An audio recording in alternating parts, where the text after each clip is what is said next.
Hello viewers, welcome to my channel মৌয়ের সাথে রান্না বান্না। আজকের রেসিপি বাংলার জনপ্রিয় পদ দুধ চিংড়ি। এই রান্নাটা খুবই সহজ আর ভীষণই টেস্টি হয়। অবশ্যই বাড়িতে বানাবেন। পছন্দ হলে চ্যানেলটি সাবস্ক্রাইব করে বেল নোটিফিকেশনটা অন করে নেবেন, যাতে যখনই আমি নতুন রেসিপির আপলোড দেব সবার আগে আপনাদের কাছে পৌঁছে যায়। এখানে একটু মাঝারি থেকে বড় সাইজের চিংড়ি মাছ নিয়েছি। এই চিংড়ি গোটা রেখেই পরিষ্কার করে নেব। আপনারা বড় সাইজের লবস্টার ইউজ করতে পারেন, রেস্টুরেন্টে যেমনটা ইউজ করে থাকে, তবে আমি একদম সহজ আর ঘরোয়া পদ্ধতিতে করব, যারা নতুন একবার দেখলেই অতি সহজে করতে পারবেন। যদি বড় লবস্টার হয় তাহলে কাঁচি বা কাটার দিয়ে কেটে নিতে পারেন। চিংড়ি মাছের সুর, চোখ যাবতীয় সব কিছু কেটে ফেলে দিতে হবে। এবার মাথার খোলাটা তেকোনা করে কেটে দিলে ভেতরের যে ময়লা আছে সেগুলো বেরিয়ে আসবে। সবশেষে এই বাইরের খোলাটাও কেটে আলাদা করে দেব। আর চিংড়ি মাছের ভিতরের যে ময়লাযুক্ত সুতোর মতো শিরা থাকে সেগুলো টেনে বের করে দিতে হবে। নতুনরা এইভাবে রেস্টুরেন্টের পদ্ধতিতে চিংড়ি মাছ বা লবস্টার পরিষ্কার করে নিতে পারেন। এখানে সব চিংড়ি পরিষ্কার করে নিলাম। সামান্য লবণ আর হলুদ দিয়ে দেব, সামান্য সর্ষের তেল দিয়ে দিলাম। এবার ভালো করে সব কিছু মিক্স করে নেব। লেজা আর মাথাটা রেখে দিয়েছি, এতে টেস্টি হওয়ার সাথে সাথে দেখতেও অ্যাট্রাকটিভ হবে। কড়াইতে খুব সামান্য সর্ষের তেল দিয়ে দিলাম। দুটো পেঁয়াজ ডুমো করে কেটে নিয়েছি, দিয়ে দিলাম। কয়েকটা গোটা রসুনের কোয়া, আদার টুকরো আর 7 থেকে 8টা কাঁচা লঙ্কা দিয়ে দিলাম। পেঁয়াজ খুব মিহি করে কুচানোর প্রয়োজন নেই। এই সব উপকরণগুলি খুব হালকা করে ভেজে নিতে হবে, যাতে কাঁচা ভাবটা চলে যায়। খুব বেশি ভাজতে হয় না, জাস্ট হালকা করে ভেজে নিলেই হবে। এই প্রসেসে করলে খুব ঝটপট তৈরি হয় আর ভীষণই টেস্টি হয়। একদম লো থেকে মিডিয়াম ফ্লেম করে ভেজে নিলাম। এবার একটা প্লেটে তুলে নেব আর সম্পূর্ণ ঠান্ডা করে নিতে হবে। যতক্ষণে ঠান্ডা হচ্ছে এইদিকে চিংড়ি মাছগুলো ভেজে নেব। এই রান্নাটা যেহেতু খুবই মুখরোচক আর রেস্টুরেন্ট স্টাইলে হয়, তাই একটু বেশি করে তেল দিলাম, এতে খেতে ভালো লাগবে। চিংড়ি মাছ হাই ফ্লেম করে কখনো ভাজবেন না, এতে রাবারি হয়ে যাবে। চিংড়ি মাছ খুব বেশি ভাজতে নেই, হালকা করে ভেজে নিলাম। এবার তেল ঝরিয়ে তুলে নেব।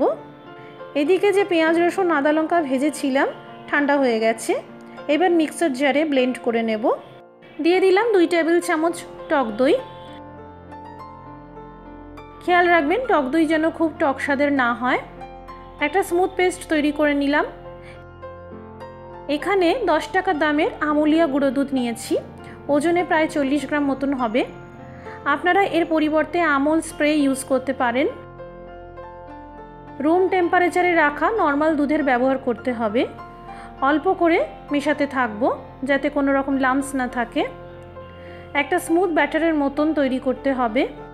ভালো করে ফেটিয়ে নিলাম। 40 গ্রাম গুঁড়ো দুধের সাথে 40 ml লিকুইড দুধ ব্যবহার করেছি। দিয়ে দিলাম সামান্য কালো জিরে ফোড়ন, সামান্য আস্ত সাদা জিরের ফোড়ন। এখানে নিয়েছি 2টো ছোট এলাচ, একটা বড় এলাচ, কিছু গোলমরিচের দানা, দারচিনি, লবঙ্গ 2টো। দিয়ে দিলাম একটা শুকনো আস্ত লঙ্কা আর আধখানা তেজপাতা। লো ফ্লেম করে সামান্য ভেজে নেব। এবার যে আদা রসুন পেঁয়াজ লঙ্কা দইয়ের সাথে বেটে রেখেছিলাম মশলার পেস্টটা দিয়ে দিলাম।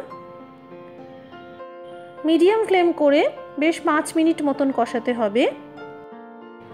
সুন্দর কালারের জন্য দিয়ে দিলাম হলুদ গুঁড়ো, স্পাইসি করার জন্য দিয়ে দিলাম লঙ্কার গুঁড়ো আর সামান্য কাশ্মীরি লঙ্কার গুঁড়ো দিয়ে দিলাম। মিক্সার জারে যে মশলা লেগেছিল জল দিয়ে ধুয়ে দিয়ে দিলাম। আবারও কষাতে থাকবো। যেহেতু দইয়ের ব্যবহার করা হয়েছে, তাই লো ফ্লেম করে 2 মিনিট ঢেকে রান্না করব, এতে দইয়ের কাঁচা ভাবটা চলে যাবে। 2 মিনিট হয়ে গেছে। এই দেখুন মশলা থেকে তেল একদম আলাদা হয়ে গেছে। এবার দিয়ে দিলাম স্বাদ মতো লবণ। ভালো করে মিক্স করে নেব। এবার দিয়ে দিলাম এই গুঁড়ো দুধের মিশ্রণ। এই দুধের মিশ্রণ মেশানোর সময় গ্যাসের ফ্লেম একদম লোতে রাখতে হবে, না হলে দুধ ফেটে যেতে পারে। সামান্য জল দিয়ে দিলাম। এবার ভালো করে মিক্স করে নেব। আপনারা যদি রান্নাটা মাখো মাখো করতে চান তাহলে আর জল দেওয়ার প্রয়োজন নেই। তবে আমি একটু ঝোল রাখতে চাইছি, তাই আরেকটু আধা কাপ মতন গরম জল দিয়ে দিলাম। ঝোল ফুটতে শুরু করে দিয়েছে। এবার একদম লো ফ্লেম করে জাস্ট 2 থেকে 3 মিনিটের জন্য ঢেকে রান্না করব।